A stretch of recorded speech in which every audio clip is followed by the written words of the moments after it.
Bueno, pues nativamente breve, ¿vale? Para exponeros el tema que me toca hoy, es la investigación en ictus y bueno, los logros y el camino por recorrer que tenemos en el UCA, ¿vale? Mi nombre es Elena López Cancio, soy neuróloga, pues casi desde mi residencia. Como vais a ver en este índice, algunos conceptos básicos sobre el ictus que creo que debemos recordar de cara a saber cuáles han sido los hitos en el tratamiento del ictus. Vamos a hablar un poco sobre la neuroprotección y el precondicionamiento a la isomera. Obviamente no podemos abarcarla toda en una de las perspectivas futuras que tenemos. ¿Vale? En cuanto al recordatorio del ictus, como habrá, pues, en fin, personas escuchando esta sesión que a lo mejor pues, no tienen los conceptos tan claros, recordaros o explicaros que hay dos tipos de ictus. A la izquierda tenéis el ictus isquémico.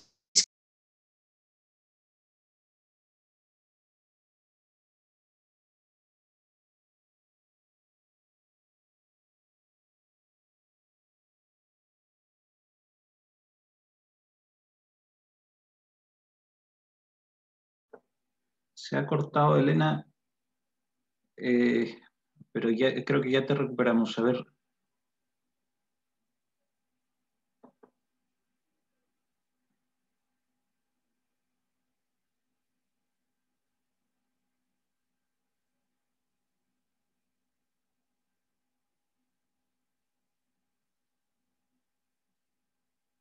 Inicio de la grabación, perdonad. A ver, sí, ahora te vuelvo a escuchar.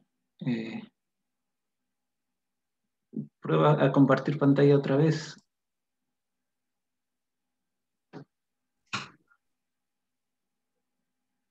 Vamos a ver. Más o menos. Vale, voy a intentar proseguir más o menos por donde estaba. ¿Me escucháis bien ahora? Ahora sí, perfecto. Jolín, perdonar, ¿eh? No sé por dónde se cortó, perdonar a todos.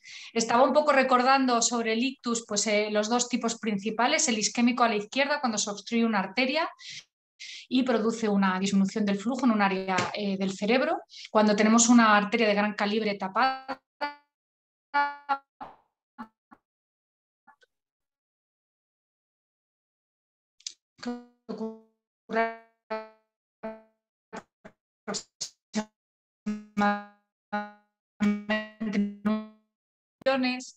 ¿vale? Perdonar de nuevo un poco de los dos tipos importantes de ictus, el isquémico a la izquierda más frecuente, el hemorrágico a la derecha algo menos frecuente, no menos importante, de hecho habitualmente tiene mayores consecuencias clínicas y mayor mortalidad. Hablábamos de los números, intentaba poneros estas diapositivas de introducción para hablar de que cuando hablamos de ictus, pues qué importancia tiene en nuestra sociedad. Pues fijaros que la incidencia y la prevalencia es altísima y sus consecuencias son muy importantes. Hasta un 30% fallecen de los pacientes y hasta un 40% después de un ictus tienen una discapacidad grave. De hecho, es la primera causa de discapacidad en el adulto.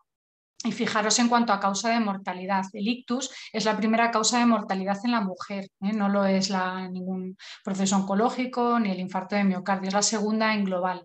Depende de las estadísticas, es la segunda o tercera en hombres, por detrás del ictus, del infarto de miocardio. Por tanto, estamos ante un problema muy importante. En esta campaña de 1 de cada 6, pues vienen a decirnos la importancia, aunque es un poco una frase que bueno, impresiona, pero es así. Digamos que 1 de cada 6, no sé cuántos estamos hoy escuchando el seminario, pero 1 de cada 6, uno de nosotros pues va a sufrir un ictus a lo largo de su vida.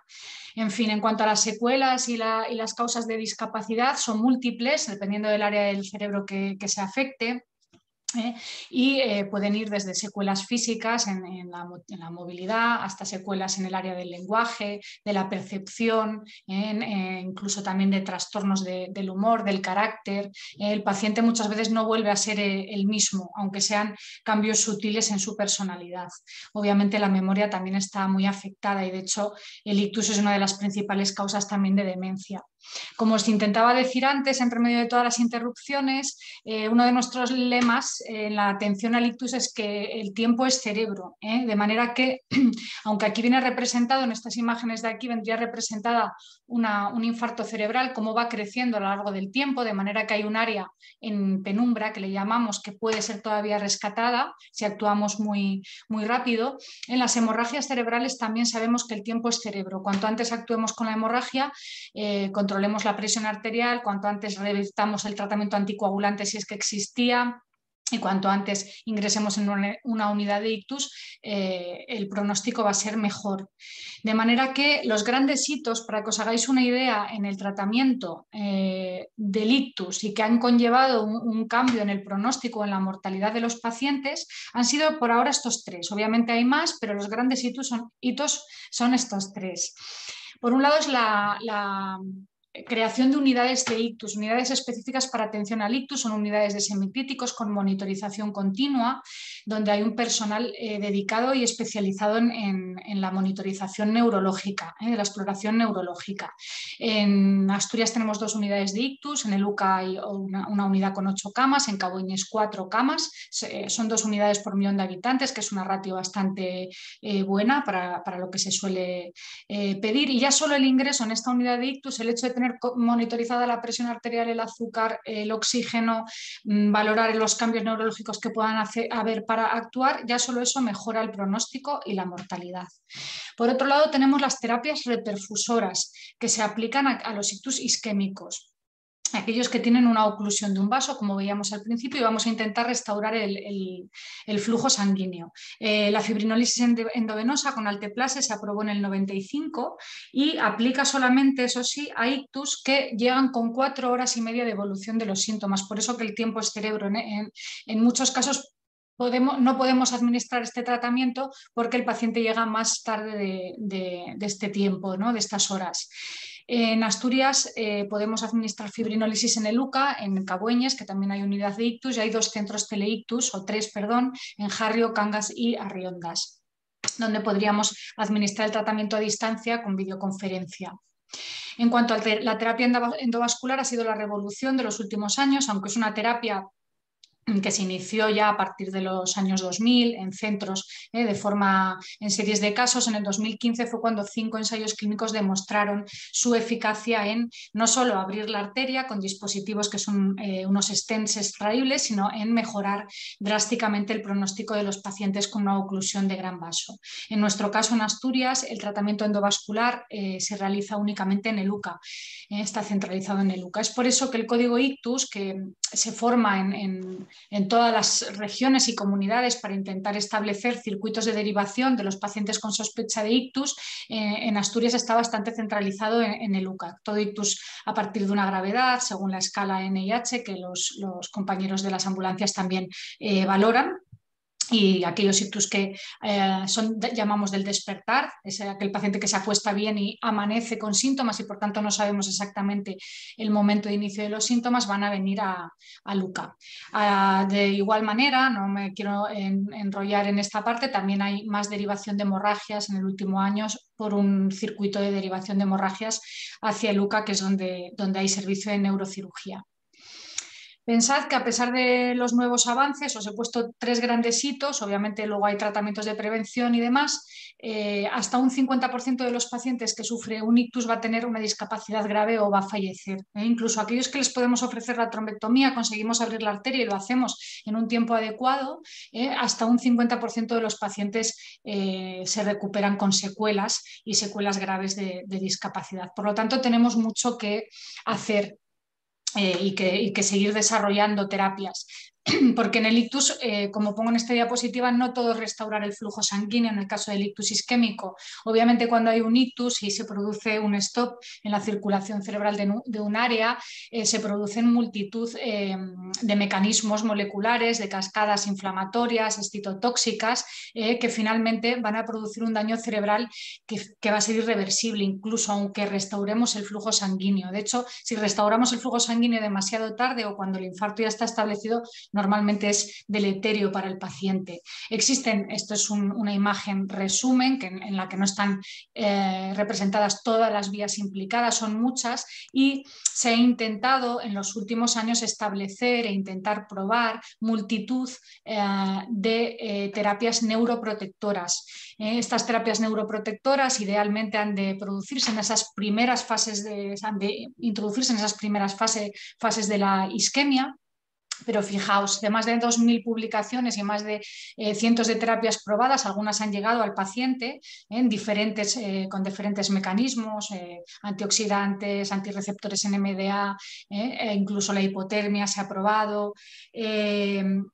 Ninguno de ellos ha conseguido, por desgracia, tener un efecto beneficioso en la recuperación del paciente. No por ello siguen existiendo líneas de investigación en este sentido.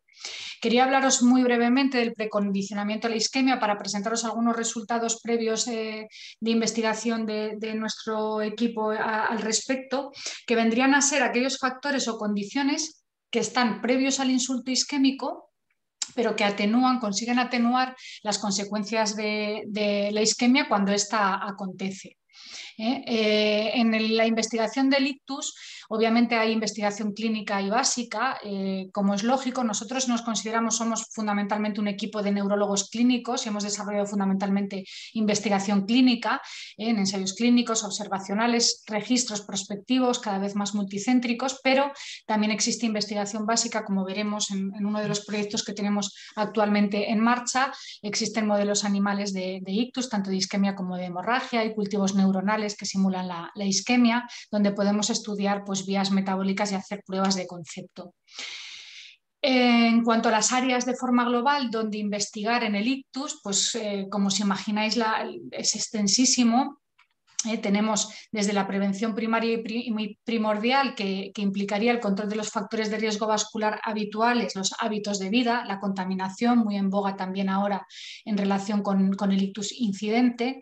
Tenemos una área muy importante que es la fase aguda del ictus. Como hemos visto, no todo es recanalizar. Ahora que ya tenemos tratamientos que sabemos que mejoran con estos dispositivos endovasculares, extraemos el trombo y mejoran drásticamente el pronóstico, tenemos que seguir, por ejemplo, ampliando los criterios, ver si podemos tratar ictus en ventanas de tiempo más extendida, como algunos estudios han demostrado, o si podemos tratar a pacientes menos graves o a pacientes con una imagen ya, digamos que no, en un protocolo habitual desistiríamos para tratarlos, y ver si podemos ampliar esos criterios a más pacientes. Debemos ampliar y la investigación y proseguir en la neuroprotección y neuroreparación. Lógicamente, la fase de rehabilitación y de secuelas es importantísimo seguir trabajando en ella. No son solo secuelas físicas y cognitivas, como hablábamos antes, sino también es importante la reintegración social y laboral de los pacientes, y la investigación tiene que ir también encaminada a ello, ¿eh? No todo es investigación en células y modelos animales. La prevención secundaria, que es bastante limitada en el caso del ictus, manejamos pocos fármacos de prevención secundaria, pero hemos de seguir progresando en ellos y con la idea de personalizar las terapias. Os presento aquí algunos ejemplos de precondicionamiento a la isquemia, de algunos trabajos de nuestro grupo previos. En este trabajo lo que evaluamos fue el nivel de actividad física previo al ictus en un grupo de ictus isquémico de gran vaso. Evaluábamos el nivel de actividad según 3 escalas validadas y luego evaluábamos tanto el volumen del infarto final como la evolución clínica. Bueno, pudimos demostrar cómo aquellos que tenían una menor actividad física, que eran más sedentarios, terminaban con infartos cerebrales más grandes, obviamente en modelos multivariados ajustados por diferentes variables como el tratamiento aplicado, y aquellos que tenían un nivel de actividad alto terminaban con infartos más pequeños y por tanto un pronóstico funcional mejor. Algunas de las vías metabólicas que pudimos estudiar en marcadores circulantes fueron, en este caso, el factor de crecimiento vascular endotelial. Vimos cómo este factor era uno de los que participaban en que aquellos pacientes con mayor ejercicio físico previo al ictus pudieran desarrollar una mejor evolución. Y veíamos cómo el cambio de la expresión de este factor entre el primer día tras el ictus y el séptimo era mejor, aumentaba mucho más en aquellos pacientes que evolucionaban bien y a la vez aquellos que tenían más carga de trabajo o de ejercicio físico previo. De una forma similar, evaluamos ya en el UCA, en un grupo de pacientes y gracias a un proyecto concedido por la Sociedad Española de Neurología, evaluamos la adherencia a la dieta mediterránea antes del ictus con la evolución del ictus de una forma similar. Aquí no observamos una relación con el tamaño del infarto en cuanto a la adherencia en general de la dieta mediterránea, pero sí pudimos observar cómo el consumo de aceite de oliva respecto al consumo de otros tipos de aceite en el día a día conllevaba una asociación independiente con el riesgo, con la evolución favorable funcional a los 3 meses tras el ictus. De una forma similar también evaluamos y vimos cómo el consumo de vino tinto se asociaba de forma independiente a una mejor recanalización arterial en los procesos endovasculares. Aquí os pongo algún ejemplo de estudios que hemos hecho a nivel de prevención primaria. Este estudio, que fue la base de mi tesis doctoral, se realizó en Barcelona. Es un estudio poblacional en el que incluimos casi 1000 sujetos sin ictus, sin antecedentes de ictus ni de demencia. Eran sujetos mayores de 50 años que tenían un riesgo vascular medido por el Regicor, que es parecido al Framingham o al SCORE, mayor de 5, es decir, que acumulaban algún factor de riesgo vascular. Y a todos ellos, casi esos 1000 sujetos, entre 2007 y 2010 les hicimos una visita en el centro y donde evaluamos la existencia de aterosclerosis asintomática. En este caso evaluamos los troncos supraórticos mediante ecografía y nuestro interés principal estaba en evaluar la circulación intracraneal. Pudimos evaluar cuántos pacientes tenían estenosis intracraneales asintomáticas. De hecho, encontramos un 8,6% en la población estudiada, que no es un porcentaje bajo, y pudimos medir también otras variables. Medimos el índice de pulsatilidad, hicimos un estudio neuropsicológico de cognición completo a la mayor parte de la muestra a nivel basal y extrajimos muestras y creamos un biobanco. Obviamente no os voy a poner todos los resultados del estudio, pero sí un par de resultados de los últimos que digamos que vienen a raíz de la evaluación a largo plazo de esta cohorte. Esta cohorte de 933 sujetos fue de nuevo visitada entre 2016 y 2017 para evaluar la aparición de eventos vasculares y de deterioro cognitivo incidente. De manera que, bueno, en esa nueva llamada a participar, 530 vinieron de nuevo al hospital. Volvimos a repetir todas las pruebas, la ecografía transcraneal y de troncos supraórticos. Evaluamos en este caso también escalas de ejercicio físico y dieta mediterránea y evaluábamos en todos ellos los eventos vasculares y el deterioro cognitivo incidentes. A todos se les volvió a hacer una batería neuropsicológica. Aquellos pacientes que habían fallecido entre el inicio del estudio, entre el 2007 y el 2017, o que no se localizaban o rechazaron por diferentes motivos acudir presencialmente al hospital, pudimos revisar su historia electrónica para buscar los eventos.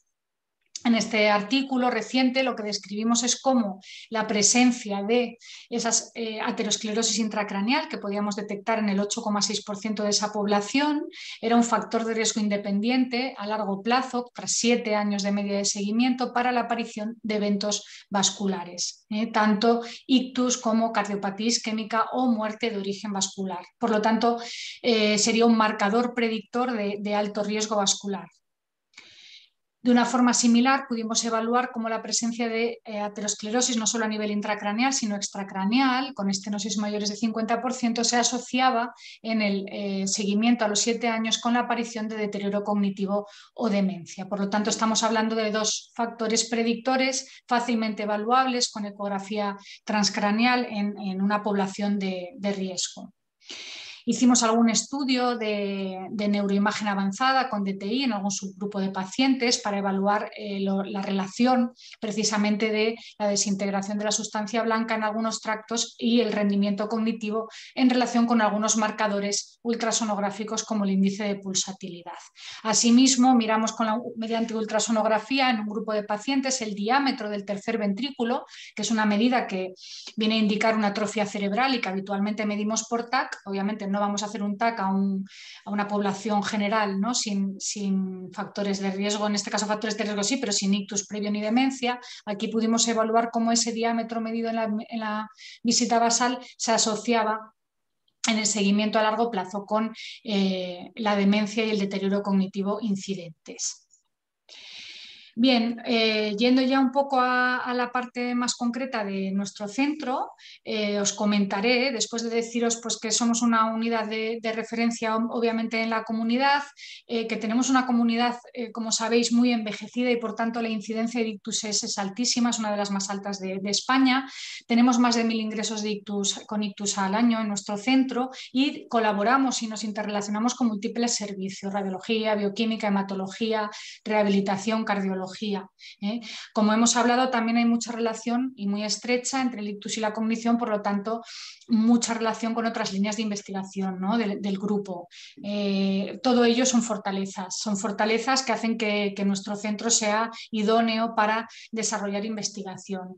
Como siempre, aparte de fortalezas, existen algunas debilidades, y es que el UCA, y en concreto el servicio de neurología y la sección de ictus, pues es una sección con muchísima carga asistencial. Luego hablaremos de los números muy brevemente. Existe una ausencia de tiempo asignado a la investigación, aunque en eso hemos ganado algo desde el año pasado, como os comentaré más adelante.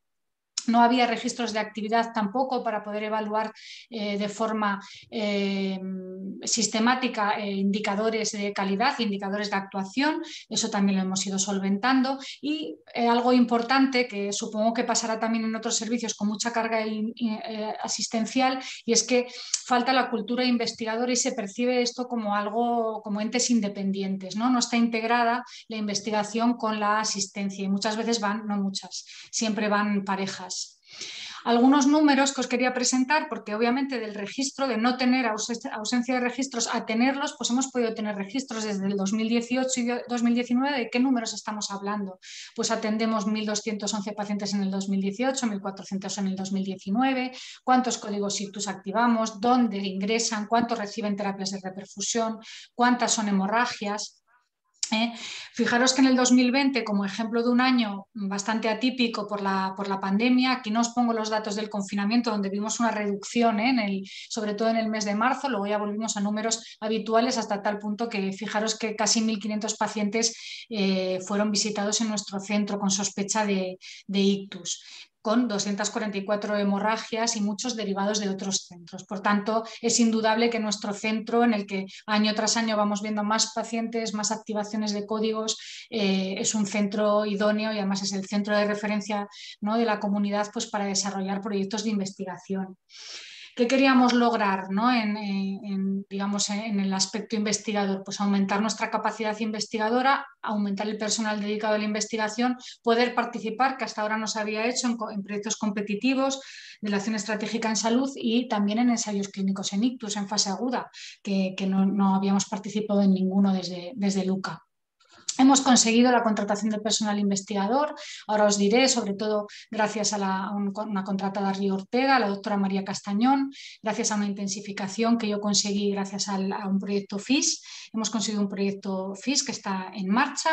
Hemos seguido y pretendemos seguir colaborando en redes, ¿vale? Hemos podido desarrollar y seguir desarrollando, que eso sí se hacía ya, tesis doctorales y aumentar el número de publicaciones. En cuanto a la ayuda en personal, que es fundamental, porque de otra manera creo que no sería posible. Si no se establece un tiempo para la investigación dentro de nuestra jornada asistencial, pues necesitamos estos extras. María Castañón, que la tenéis aquí con una rata, está desarrollando en estos 2 años, 2020 y 2021, un proyecto de investigación en ictus. Su tesis doctoral se está desarrollando gracias a un proyecto FIS que incluye un modelo animal en ictus que ha estado realizando en Santiago en una de sus estancias externas. Gracias a que yo media jornada mía puedo dedicarla a la investigación, pues ha favorecido que yo haya podido desarrollar el resto de cosas. Conseguimos también una beca colaboración del Ministerio con un estudiante de sexto de medicina fabuloso, Santiago, que nos ayudó, aparte de hacer un TFG fantástico, a mantener actualizada la base de datos y el registro, que eso lleva muchísimo tiempo. De manera que, bueno, pues aquí tenéis algunos proyectos. El que estamos desarrollando ahora es acerca de la dieta mediterránea y la actividad física, tal y como os había presentado antes como precondicionantes a la isquemia cerebral. De aquellos estudios más clínicos hemos querido ir a algo más concreto. Hemos hecho un estudio, estamos haciendo un estudio clínico en el que evaluamos algunos marcadores, por ejemplo, metabolitos de la vía de la colina. Estamos evaluando con colaboración con Cristina Martín en la unidad de citometría de flujo las células endoteliales progenitoras también. Y María pues, ha desarrollado el modelo animal en colaboración con el Laboratorio de Investigación de Santiago, con el cual tenemos mucha relación, para estudiar las vías metabólicas. Es un modelo animal de intervención con dieta y ejercicio físico. Bueno, proseguimos con el proyecto FIS que yo traía del centro de trabajo previo, que es el estudio Asia, que antes os he comentado previamente.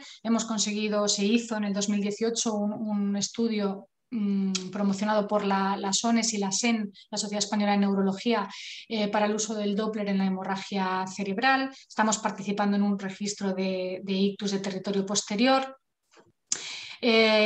Lorena Benavente y Sergio Calleja dirigieron la tesis de Carmen García Cabo, que fue un excepcional trabajo en el que evaluaron algunos marcadores metálicos en el exudado nasal para diferenciar ictus isquémico de hemorrágico.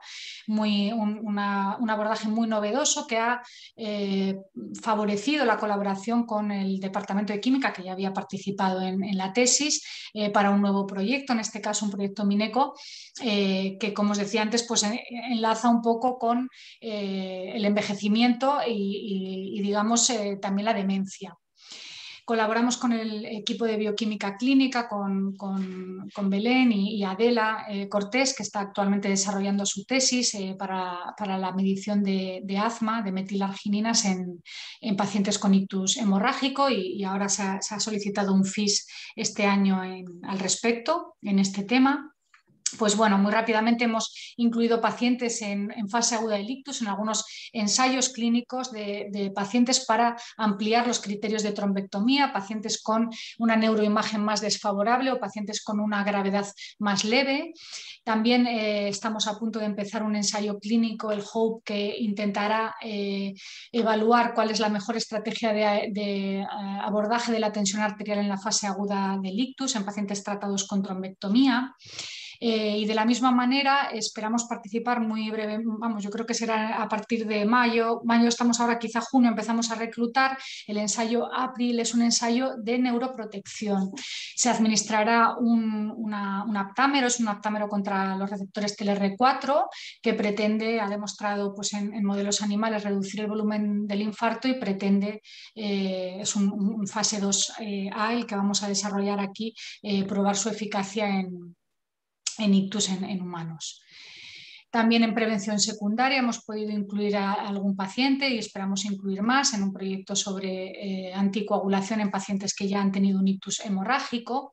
Hemos colaborado durante este tiempo con la red Nordictus, que es una red en la que se incluyen 18 hospitales universitarios de 12 comunidades autónomas del norte. Hemos colaborado en diferentes, no solo proyectos, publicaciones, trabajos para congresos, registros, como un registro de pacientes de FOP, también el estudio Imminent.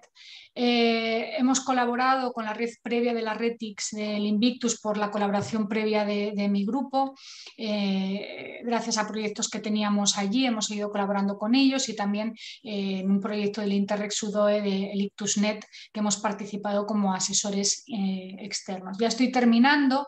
He querido acabar con lo que sería el camino por recorrer, que todavía es mucho. Yo creo que es fundamental, como os decía antes, pues proseguir con la contratación de personal investigador. Si no tenemos tiempo para investigar, pues hombre, pues sí, para empezar todo esto hemos tenido que picar piedra y hacer muchas tardes y fines de semana hasta que lo hemos conseguido, pero ahora es importante no perderlo, ¿no? Entonces, Hemos solicitado un contrato Río Ortega este año para una compañera, Adela Cortés, que es la persona de bioquímica clínica que está desarrollando su tesis en el asma y las hemorragias. Veremos a ver qué pasa con la resolución.